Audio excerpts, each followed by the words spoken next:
देखो इस लैंग्वेजेस के अंदर कम मार्क्स आने का सबसे बड़ा रीजन होता है कि हमारा जो पैटर्न होता है उस पैटर्न को ही समझ नहीं पाते कि हमारे पैटर्न के हिसाब से हमें किन चीजों की तैयारी करनी है। हम बहुत सारी चीजों की तैयारी करने के चक्कर में पड़े रहते हैं और उसका रिजल्ट कुछ नहीं निकलता। तो मैं आपको सबसे पहले ये बताने वाला हूं कि आपके फाइनल बोर्ड में किस तरह की चीजें आएगी, उसी तरह की चीजों की तैयारी अगर अभी से आप करना स्टार्ट करोगे तो आपकी बल्ले बल्ले हो जाएगी। मैं देख रहा हूं बहुत सारे जगह पुराने पैटर्न की चीजें बताई जाती है, बच्चे बेचारे उसी में लगे हुए हैं, क्वेश्चन आंसर लर्न कर रहे, ये कर रहे, वो कर रहे, जिसके कारण बच्चों का इतना हार्डवर्क करने के कारण भी रिजल्ट नहीं आता।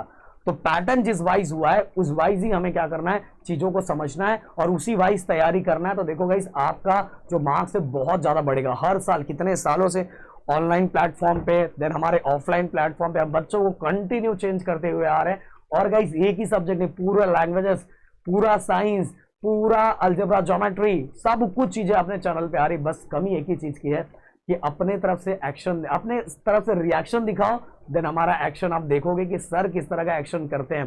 तो इस वीडियो को जितना हो सके अपने ग्रुप में शेयर करो एंड अपने प्यार से एक कमेंट कर दिया करो, उससे एक एनर्जी आती है। एंड लाइक तो बड़ा से कर दिया करो, नए हो तो सब्सक्राइब। तो गाइस अब देखो इस मराठी का जो पेपर पैटर्न है वो पेपर पैटर्न किस वाइज आता है और हमें उस वाइज ही तैयारी करनी चाहिए। देखो गाइस मैं बताऊंगा, विभाग 1 जो गद्य विभाग होता है, गद्य विभाग मतलब आप सभी को पता है पैराग्राफ वाला विभाग। इसके अंदर मैं बताऊं आकलन कृति, आकलन कृति, आकलन कृति मतलब आप जानते हो ऐसे दो ऐसे बॉक्सेस दिए रहते हैं, उसके अंदर अपने को फिल करना रहता है और उस तरह की चीजों की तैयारी हमें करना है। हमें अभी से पैराग्राफ रीड करना है, पैराग्राफ रीड करके उसके नीचे वो बॉक्सेस को फिल करने का हमें अभी से हैबिट डालना है, उस वाइज ही तैयारी करनी है। इसके बाद स्वमत कृति, स्वमत कृति मतलब पर्सनल रिस्पॉन्स का क्वेश्चन, कुछ क्वेश्चन दिया रहेगा, उन्हीं चीजों को क्या करना है, हमें आंसर लिखना है और ये हमारे 3 मार्क्स का।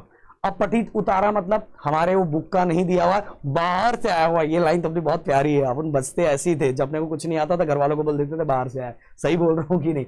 अपठित उतारा तो सेम गाइस इसमें भी आकलन कृति, आकलन कृति मतलब वो बॉक्सेस बने रहेंगे, उन बॉक्सेस का पैराग्राफ पढ़ के आपको क्या करना है, उसका आंसर देना है। इसके लिए भी मैं रूल बताऊंगा कि कैसे आपको उससे बचना रहता है, जो समझ में नहीं आया उसको भी कैसे लिखना रहता है, ये सब आगे आने वाले दिनों में आएगा। तो टोटल मिला के यहाँ बोलूंगा 18 मार्क्स की चीजें हैं। अब पठित गद्य में अगर बात करूं, पद्य विभाग, पद्य विभाग मतलब पोयम सेक्शन, पोयम सेक्शन की बात करूं तो आकलन कृति, आकलन कृति कवितेतली दिलेले शब्दाचे अर्थ लेना और काव्य सौंदर्य। आकलन कृति सेम वही चीज है, जो बॉक्सेस बने रहेंगे उसके अंदर आपको कविता में से आंसर देना। देखो गाइस हमेशा ना पोयम सेक्शन का एक बहुत बड़ा प्रॉब्लम हो जाता है। देखो जो पैराग्राफ सेक्शन होता है उसमें से रीड करके हम चीजें सेम टू सेम रख सकते हैं, बट पोएम की चीजें सेम टू सेम रखेंगे ना तो हम फंस जाते हैं। इसलिए मैंने बच्चों को बोला है कि जो भी अपने पास जो भी बुक है या जो भी चीज है, वैसे तो हम लोग का बुक अपना खुद का बुक बन रहा है जो आप लोगों के लिए हम लोग लॉन्च करेंगे, बहुत ज्यादा आपको हेल्प होगा। बट अभी से आप तैयारी कर सकते हैं कि जो भी आपके पास बुक होगा उसके अंदर पैराग्राफ पढ़ो और पैराग्राफ पढ़ के जितने नीचे पोएम के क्वेश्चंस दिए उनको रीड करो, प्रैक्टिस करो और सेम टू सेम एग्जाम में वैसा ही दिखाई देता है। इसीलिए अभी से पोएम के क्वेश्चन आंसर की भी, उसके पैराग्राफ के नीचे वाले क्वेश्चन आंसर की प्रैक्टिस कर लेना, उसको याद कर लेना, लर्न कर लेना गाइस, क्योंकि आप बहुत सारे पोएम के क्वेश्चंस को ढूंढ नहीं पाओगे डायरेक्ट। इसलिए पोएम की तैयारी तो इस वाइज करना है।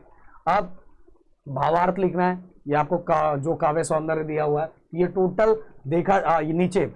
अब देखो गाइस ये वाला टोटल मिला के पोएम वाला सेक्शन टोटल मिला के हमें 16 मार्क्स का दिया हुआ है। अब मैं स्थूल वाचन की अगर बात करूं, स्थूल वाचन मतलब अपना रैपिड रीडिंग, रैपिड रीडिंग वाला पार्ट, इसमें भी गाइस टोटल 3 दिए रहेंगे, उसमें से 2 कोई करना रहेगा और इसके भी क्वेश्चंस हम डायरेक्ट बाय डायरेक्ट याद कर सकते हैं, डायरेक्ट बाय डायरेक्ट याद कर सकते हैं। अब अगर मैं बात करूं विभाग 4 व्याकरण और भाषा अभ्यास की, व्याकरण और भाषा अभ्यास में अपने चैनल पे ना हर पार्ट दिया हुआ है, पूरे मार्क्स स्कोर कर सकते हो। वाक्य प्रकार, वाक्य रूपांतर, वाक्य प्रचार, शब्द संपत्ति, लेखन नियम, विराम चिन्ह, मतलब ये पूरे मार्क्स ने, ये पूरे मार्क्स 16 मार्क्स तो अपनी झोली में गिरी आपको आराम से दे सकता है, आराम से दे सकता है। बस आपको ये टॉपिक लिखना है और यही इस चीजों की बस तैयारी करनी है, एक्स्ट्रा कोई तैयारी करने की जरूरत नहीं है मेरे दोस्त। क्यों बिना मतलब क्यों पड़े हो चक्कर में, कोई नहीं है टक्कर में।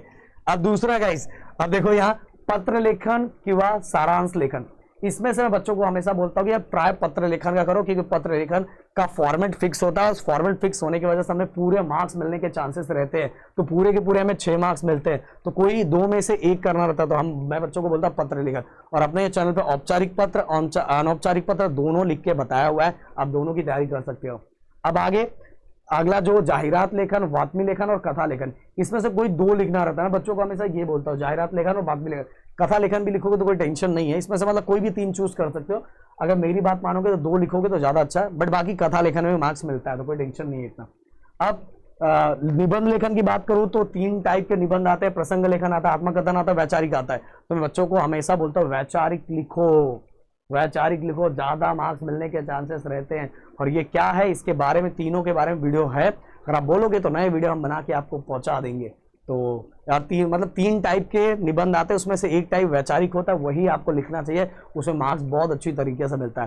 तो ये है पूरा आपका नया पेपर पैटर्न जिसको आपको समझना है और उस वाइज ही आपकी तैयारी अभी से होना स्टार्ट होना चाहिए। तो मिलते हैं नेक्स्ट वीडियो में। Thank you so much guys, जय हिंद एंड जय महाराष्ट्र।